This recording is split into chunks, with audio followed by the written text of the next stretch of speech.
Começa agora o Comprar ou Vender dessa terça-feira. Tem aqui comigo a Deodato Volpi Neto, Head de Mercados de Capitais da Eleven Financial, e Xin Lai, analista da Upside Investor. Muito obrigada pela presença de vocês. Bom, a pauta hoje está bem focada na temporada de balanço. A gente está chegando ao fim. Semana que vem vai marcar o fim da temporada do segundo trimestre. Na pauta hoje as ações para comprar ou vender após o balanço. A gente separou aqui 8 ações. Vou começar com você, Xin. Você comentou da ação da Marco Polo. Hoje é a ação que está reagindo positivamente no pregão ao balanço. O papel chegou a subir 10%. O que a gente pode esperar? Marco Polo, né, é uma empresa muito ligada ainda ao setor industrial, né? Esse último trimestre que está refletindo hoje vem em função de um lucro maior, não maior assim, mas um lucro razoavelmente bom, né? Cresceu até em função dos trimestres anteriores.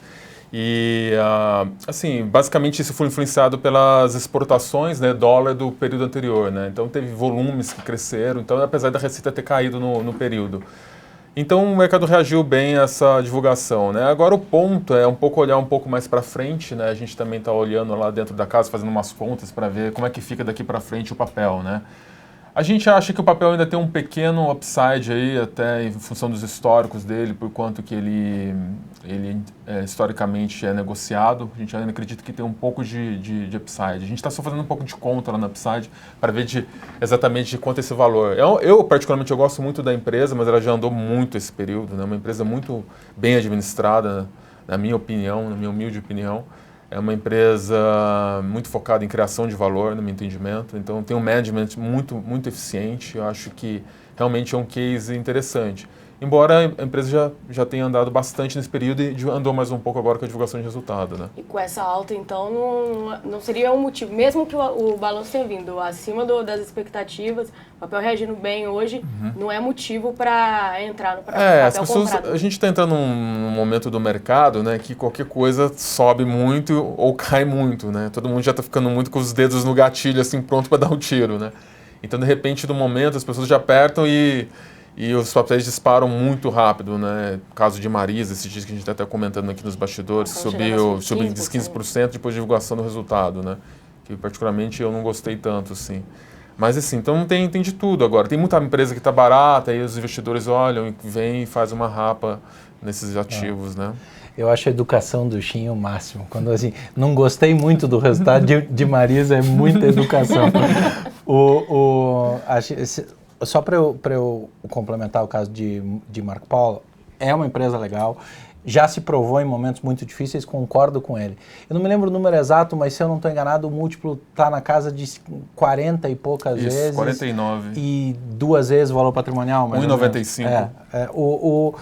Agora, é um dos casos que precisa olhar em detalhe, para ser bem franco, a gente olha, não é uma das empresas que a gente cobre a fundo, mas a percepção que eu tenho é que o múltiplo pode ser uma distorção, porque o impacto no lucro foi muito violento, então você baixa demais o denominador, o múltiplo sobe sem que você tenha ferido a companhia ou sem que ela tenha se transformado em cara. Mas nessa eu vou agora, cada vez, como eu disse fora do ar aqui, cada vez que acontece que sai o balanço ou acontece alguma coisa e um papel sobe 10%, eu fico pensando em quem é que vai ficar pendurado na brocha na hora que tirarem a escada, porque é muito rápido essa escalada. Acho que esse comportamento é importante a gente observar. O mercado está muito a risco mesmo. Está todo mundo tentando adivinhar ou ser o primeiro a comprar um movimento. Isso acaba aumentando a volatilidade, principalmente dos papéis que têm menor liquidez. Não é muito bom para o investidor que tem a cabeça de criar valor e de longo prazo, porque acaba distorcendo algumas percepções, mas é o jogo, né? Faz parte desse mercado, né? Tem clientes, tem investidores que são de curto prazo. Eu acho que assim, existe também um pouco isso, né? O mercado é formado por diversos perfis de investidores, né? Então, sempre tem investidores de curto prazo que eles surfam nessas ondas de 5% e 10% e para ele está excelente. Existem nós, assim, que somos analistas fundamentalistas de longo prazo, que nós buscamos empresas que tenham grande valorização, mas de mais longo prazo. Embora no curto prazo há diversas reações, né? Por exemplo, quando o Itaú, no último quatrimestre, ele divulgou o balanço, veio para o chão lá as ações. Por quê? Um perfil de investidor de curto prazo age naquele momento e penaliza as ações, né? Então tem diversos perfis, né? Agora, o investidor de longo prazo, ele tem um outro perfil, às vezes tem que esperar esses momentos que dá essas grandes volatilidades para depois fazer suas posições, né? Então, há diversos, tem oportunidade para todo mundo. Marco Polo, o resultado veio bom, mas você ainda vai analisar o papel. A gente está analisando dentro da casa, né, como é que fica as ações de Marco Polo, né? Eu particularmente gosto do papel. É que assim, sendo honesto, ninguém consegue digerir um balanço de maneira tão rápida e fazer as contas, né, de ao pronto de te dizer se ainda está barato ou não. E se fizer, fez errado. Corre o risco de ter feito errado. Então a gente é mais conservador e realmente digere o balanço com calma para depois até falar com volta com vocês e dizer se realmente está caro ou barato o Marco Polo. Deodato, agora eu vou com você. Você também listou aqui 4 ações que para você são interessantes comentar após o resultado, né? Eu queria começar com o Embraer, que é o oposto de Marco Polo, né? O papel reagiu bem negativamente. Até vi uma entrevista que você deu para a Bloomberg pouco depois do balanço. Veio o balanço, a questão da investigação, pressionou bastante o papel. Uma queda de 16% praticamente depois do balanço. O que a gente pode esperar? Embraer é integrante da carteira recomendada da Eleven, ou seja, os 16% de queda no último dia do mês ajustaram a performance da carteira inteira no mês. Embora ela tenha um resultado bastante consistente, eu acho que o grande susto no balanço de Embraer, e é aí que eu tenho que separar, a provisão feita como conta dedutora mostrou um resultado muito negativo, muito ruim. A gente que cobre a companhia e acompanha ela mais perto, a gente tinha projeções bastante em linha com o resultado excluindo a provisão.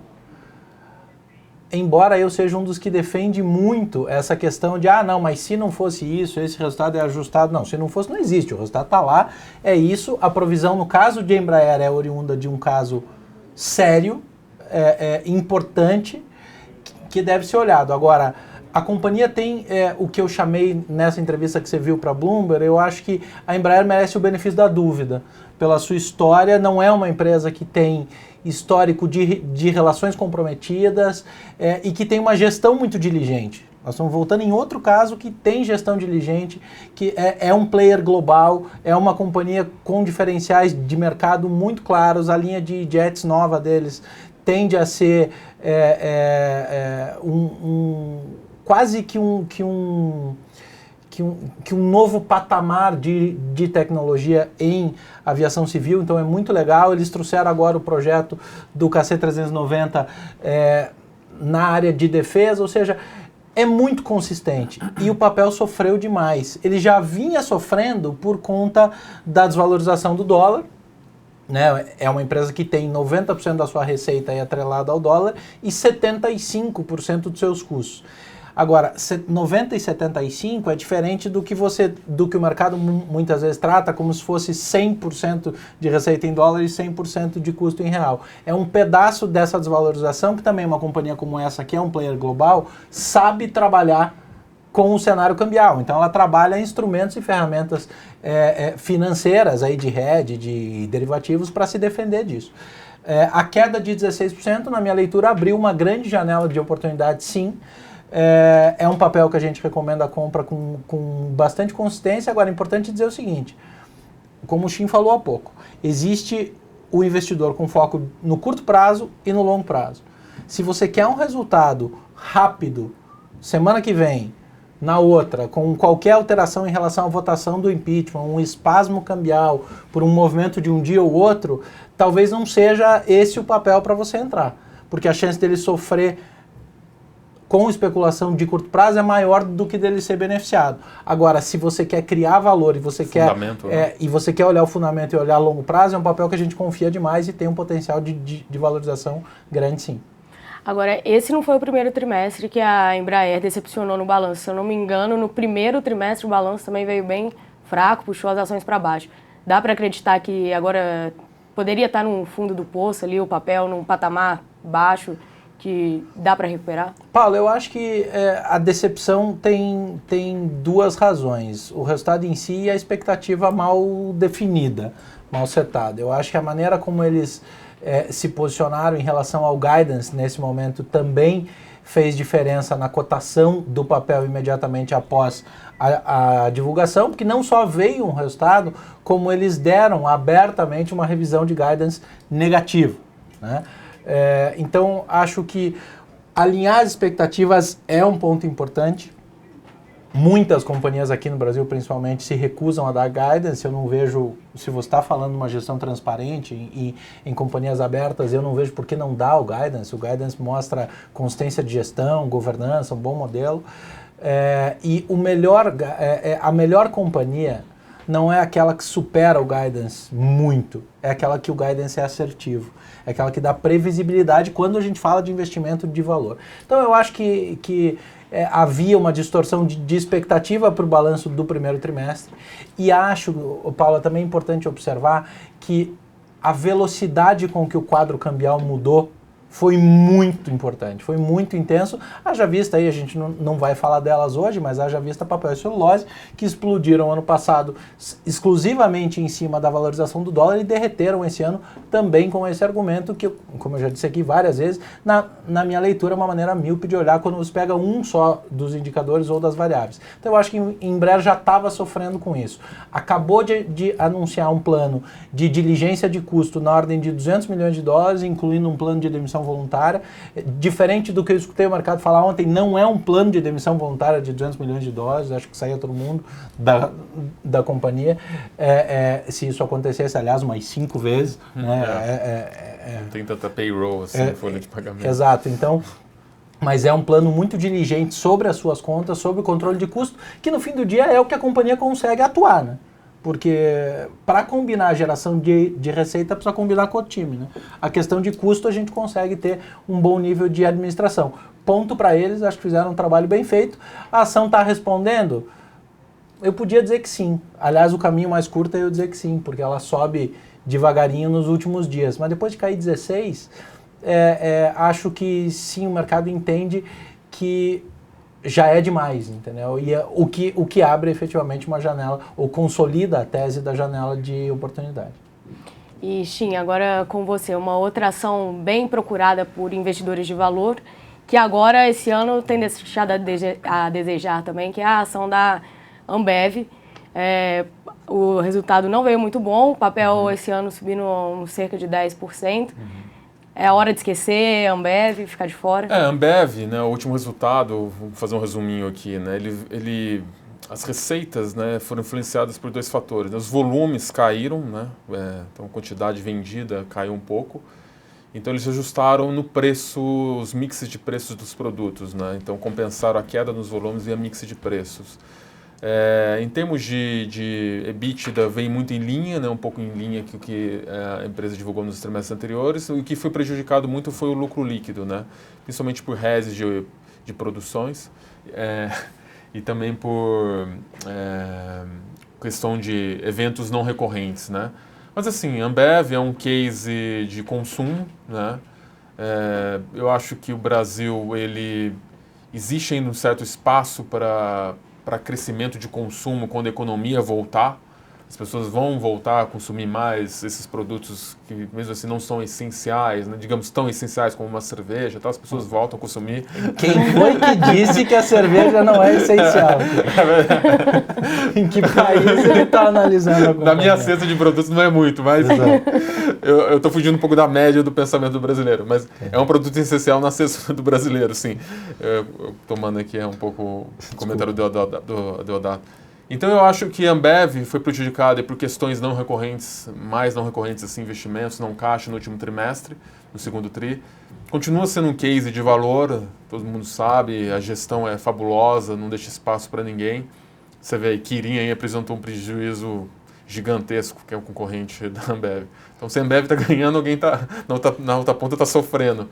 É uma empresa focada em gestão, valor, cada detalhe, resultado, performance. Então, para o investidor de longo prazo, acho que a Ambev continua sendo um case interessante, sim. Eu acho que assim, essas quedas que tem, quando a empresa está um pouco assim, numa situação, nesse caso, às vezes até uma compra. Porque você está colocando sua carteira principalmente aquele investidor mais conservador, né? Tem um investidor que ele não suporta essa volatilidade, a gente está falando de 10% das small caps um dia, não suporta essa oscilação de um case de fibra, de dólar numa situação dessa. Então esse investidor ele tem realmente para essas teses de investimento de valor assim estável, né? A empresa não vai dar um chacoalhão para cima, nem para baixo, nem para cima, e ele vai crescendo à medida que ela vai... proteção de carteira, certo? Exato. Você sempre tem que ter uma proteção de carteira até porque no seu portfólio, porque na época que tudo está indo mal, que a gente nunca sabe que na hora de dar uma virada, você tem onde liquidar e comprar até as mais baratas que surgem. Exato. Então funciona isso, a dinâmica, né?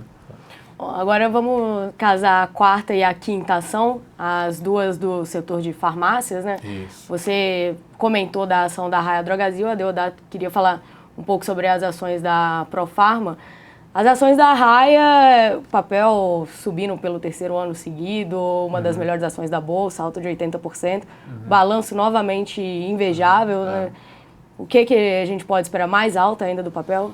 Então, né, esse é um case que até a gente precisa... estamos sempre analisando com muito cuidado, né, também. É interessante Raia Drogasil, né, assim, porque de novo, né, quando você tem esses portos seguros dentro da sua carteira, uma parte do seu portfólio tem esses portos seguros, desde que em 2012, Raia Drogasil já subia horrores, aquele papel, subiu 50%, 60%, continua subindo desde lá para cá, né. De fato, existe uma demanda, em alguns casos, reprimida da questão de remédios, né? E eles também soltam, você vê, cresce o lucro, deixa eu ver aqui, até tinha anotado aqui, 40% no último trimestre, né? Ou seja, a gente está numa economia estagnando, vendas, PIB caindo, e a empresa não consegue entregar um resultado de 40% a mais. Realmente chama atenção, surpreende. E eles também fizeram revisão de guidance positivo, né? Imagina, a gente está falando, a maioria das empresas está fazendo guidance negativo. Eles aumentaram o número de lojas para esse ano, a meta para 200 lojas. Raia Drogasil é interessante, né? Porque no início do ano muita gente falava que o rally poderia já ter passado, a ação já poderia ter ficado cara, e ela surpreende cada vez mais. Né? Eu acho que é um case assim, para aquele investidor que não está muito interessado em ter uma parte do seu portfólio como proteção, também, eu acho que ele funciona nesse caso. E essa é a função de Raia dentro do portfólio do cliente, né? Ele não é um papel que talvez vá subir muito mais, talvez, não sei, a gente está fazendo conta, 30%, 40%, pode ser até esticado já o papel, muito. Mas é um papel que te dá proteção. E caso você precise de uma saída numa hora dessa, para comprar alguma coisa que esteja barato no mercado, eu entendo que é uma ótima opção você ter, tipo o Ambev, Raia Drogasil, uma parte do seu portfólio alocado nisso, ele vai andando devagarzinho, e na hora que surgem as oportunidades, você vai para elas. Surge a oportunidade, você vai para elas. Então, eu acho que funciona assim, como um pêndulo, um equilíbrio para você ter, né? Mas é óbvio que é uma empresa muito mais cara do que ela já estava, porque já vem de um patamar muito alto, né? Então, isso também existe, se você fazer uma conta inversa, no limite físico, né? Quantas lojas físicas eu tenho que estar abrindo por período para seguir o mesmo para fazer a conta inversa, né? Quanto para sustentar aquele lucro que eu preciso dar, aquele crescimento que eu preciso dar, né? Então, a conta inversa também precisa ser feita. A gente está fazendo isso para entender melhor o case, tá? E a Deodato, agora a Profarma é uma ação no mesmo setor, mas menor liquidez. O investidor acaba fugindo para a Raia Drogasil, que é um case mais conhecido, né? Profarma, a leitura é similar? Qual que você viu? Eu estou olhando o relógio, ele levou quase 20 minutos para eu divergir a primeira vez, né? Então, assim, acho que está ótimo, acho que eu e o Stinho hoje a gente está ótimo. Raia Drogasil é admirável? É admirável, mas eu acho que ninguém sobe até o céu, entendeu? O pacote de expectativa depositada sobre Raia Drogasil, como o normal dela é crescer, crescer, crescer, gerar resultado, a mim pode representar uma chance de, a mínimo sinal de perda de performance, como os ganhos são muito substanciais, pode haver uma realização em um volume muito importante que possa derrubar o papel até para um patamar atrativo, mais atrativo de volta, mais alinhado com o que seria uma precificação ou um valuation mais pé no chão, digamos assim, porque esse tende a ser esticado. Então, eu acho que, assim, respeitados os pontos de que sim, é admirável, sim, gera resultados com consistência, o que a gente escolheu? Qual é o meu papel como companhia, né? como analista, como equity research? Eu tenho que sair do óbvio, né? Eu tenho que tentar levar oportunidades de ganho consistente. Uma carteira tem que ter equilíbrio entre risco e retorno? Claro. Mas nos ativos individuais, a gente precisa encontrar algumas coisas que tenham potenciais de ganhos consistentes e Profarma não é um case óbvio. No último papo que eu tive com o Thiago aqui, o Thiago me disse, então Profarma é um call de compra? Eu falei, ainda não. Ele falou, mas você está falando demais de Profarma. Eu falei, estou falando demais, até que os pontos X, Y e Z sejam esclarecidos, a gente termine de compreender profundamente a companhia. É uma empresa que eu olho com muito bons olhos e ainda não é um call de compra. Hoje é um call de compra, a gente publicou, aliás, eu falei para vocês, eu acho que na segunda, hoje é terça? Ontem. No dia da divulgação da nossa carteira, que foi ontem, a gente soltou a nossa análise, conversei muito com o RI, com a companhia, com gente de mercado que conhece a Profarma, e assim, é um turnaround, ou seja, olhar para um turnaround, para uma recuperação de uma empresa que estava drenando caixa, para uma que vai entregar resultado positivo, você precisa sair da planilha de Excel. O Excel não vai fazer parar em pé o case. Você tem que olhar as geografias, tem que olhar a posição da migração de um modelo de distribuição que combina especialidades. Especialidades têm margens mais apertadas, o Excel vai dizer. Mas a parceria de especialidades dele é simplesmente com o principal player do mundo, que traz skill, traz relacionamento dentro do setor, traz capilaridade institucional que pode ser aproveitado nas outras frentes. Aí você vai para o varejo. Varejo muito concentrado no Rio de Janeiro. No Rio de Janeiro, ela é a segunda rede, Raia é a quarta. Então, assim, é claro que são dimensões diferentes, mas só para dizer que cada uma tem a sua força nas suas geografias e eles têm uma inteligência importante aplicada na estratégia de crescimento, que é olhar regiões e cidades com PIB com consumo per capita de medicamento em níveis importantes e sem competição mais forte das grandes redes. Então, assim, tem um controlador muito capitalizado, muito rico, para dizer em bom português, que já fez uma capitalização importante esse ano, equalizou a dívida, olhar para o resultado dela agora e dizer assim, mas o endividamento subiu. Subiu porque a sazonalidade de medicamento, como é um aumento por ano, força com que o segundo TRI haja um desencaixe maior para fazer estoque antes do aumento. Você compra muito no preço velho. Então, o aumento da dívida foi compensado por um aumento da margem também. Então, essa é a característica do negócio e dessa sazonalidade. E a gente acha que ela está num ponto de efetiva transformação de uma companhia em turnaround para uma companhia de geração de performance. Eu acho que a Profarma tem muito espaço e eles estão muito consistentes, muito diligentes na estratégia. Bom, agora para dar sequência, a gente falou de Profarma, um papel também de menor liquidez. Os 3 últimos papéis escolhidos aqui também são papéis de baixa liquidez. Eu vou começar com o Senior Solution, vai divulgar resultado hoje. A Deodato teve aqui no Infomoney alguns dias, algumas semanas, no painel de Small Caps, comentou sobre a empresa, falou do potencial de alta de mais de 40% do papel. Hoje eles soltam resultado hoje à noite. O que a gente pode esperar? Essa projeção otimista segue para a companhia? Segue. Quando vocês fizeram o convite para participar do painel de Small Caps, você me disse, escolha qualquer uma, e a gente escolheu o Case de Senior. É uma empresa que faz parte do portfólio de companhias cobertas pela Eleven desde que a Eleven foi lançada. A gente conhece demais o modelo, acredita demais no modelo de consolidação. A atividade de M&A nesse nicho está muito aquecida, em tecnologia está muito aquecida. A crise ajuda quem é comprador, eles têm uma saúde financeira bastante boa, uma política de gestão de caixa muito consistente, pronta para seguir o seu processo de, como chama o título do nosso relatório de equity de senior, chama comprar para crescer. Então, acho que o momento é muito favorável a ele, sim. Não imagino grandes surpresas na divulgação de hoje, muito na batida do trimestre anterior, talvez com uma leve melhora por conta de uma retomada ainda fraca nos investimentos em tecnologia do setor financeiro, mas permanece o call e, como eu disse no painel de small caps, os 40% de potencial de valorização que a gente informa sobre Senior Solutions são refletem a nossa visão bastante conservadora de não superestimar nada, mas não me surpreenderia se acontecesse alguma aquisição que fosse maior a 25% a 30% da receita líquida total, que hoje tende a fechar o ano aí perto de 90 milhões, ou seja, falando em números, se vier uma aquisição que traga de receita na divisão de software, que é onde eles devem fazer aquisições,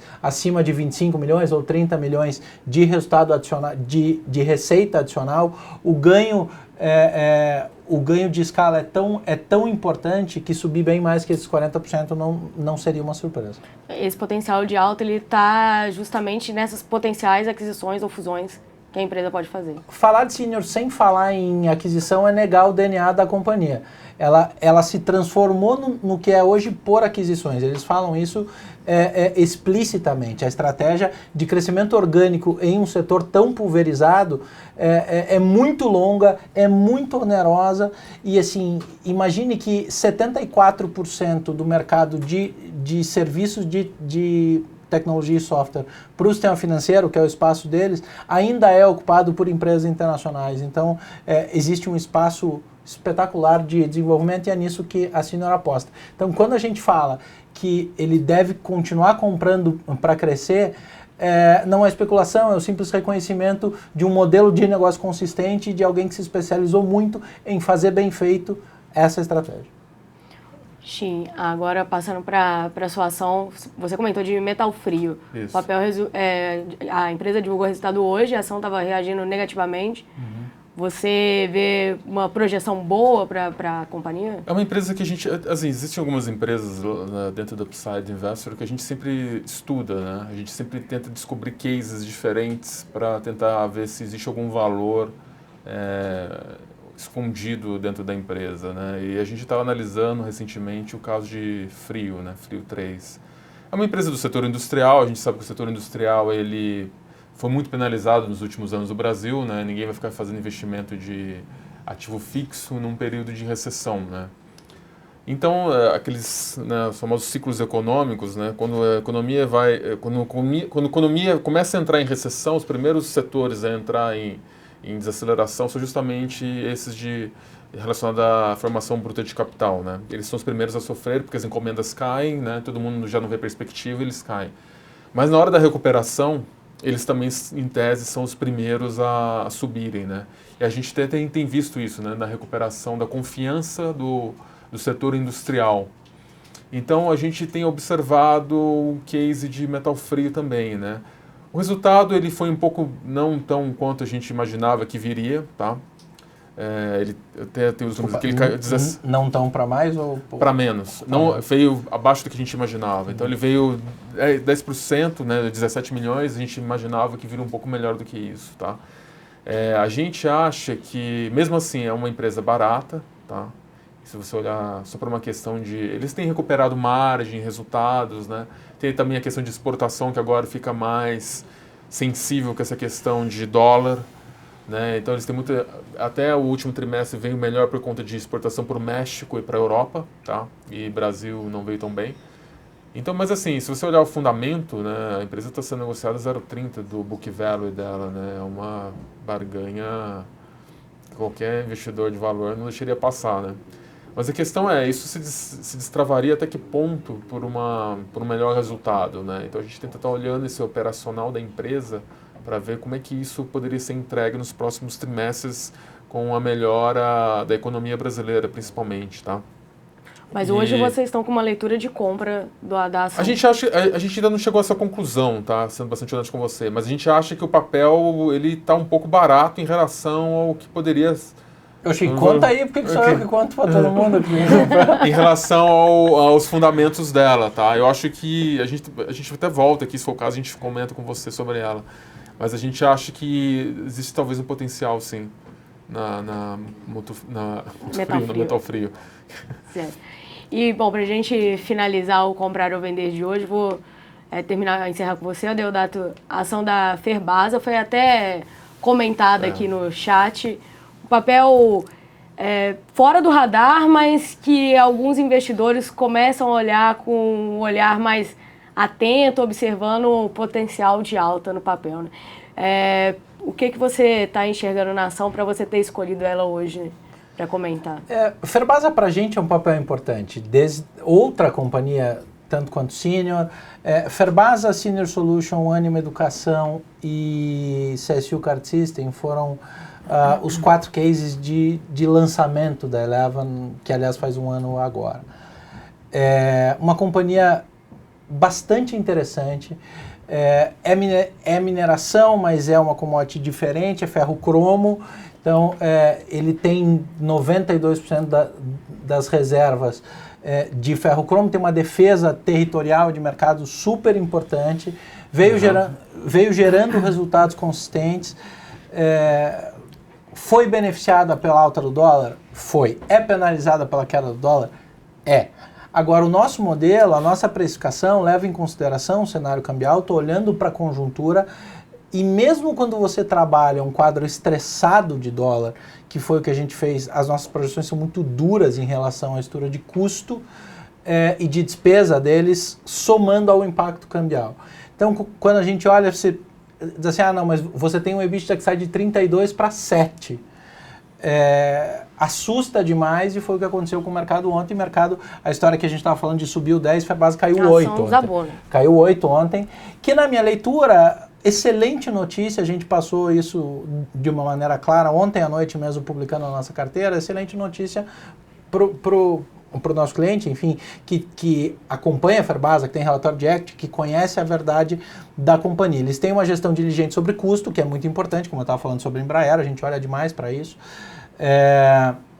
Nós também. Houve um impacto importante no custo de produção, porque ele diminuiu a escala, ele fez estoques muito grandes a custo menor para conseguir aproveitar vendas em valores maiores, levando em consideração a vantagem cambial também, e agora o ciclo é inverso, agora é hora de desmobilizar. Mas o que ele fez foi proteger o caixa, olhando para um cenário estressado. Ao mesmo tempo que a margem caiu demais nesse trimestre, ele fecha o trimestre com caixa líquido crescente acima de 200 milhões. Então é um caso que não mexe o fundamento, a circunstância é difícil, mas eu escolhi Ferbasa hoje exatamente para dar esse recado, que a circunstância para ela é difícil, mas a queda de ontem e a maneira como ela vem navegando aí em 7 e qualquer coisa, dão uma margem muito importante de segurança, e certamente é uma opção para compra sem nenhuma ressalva.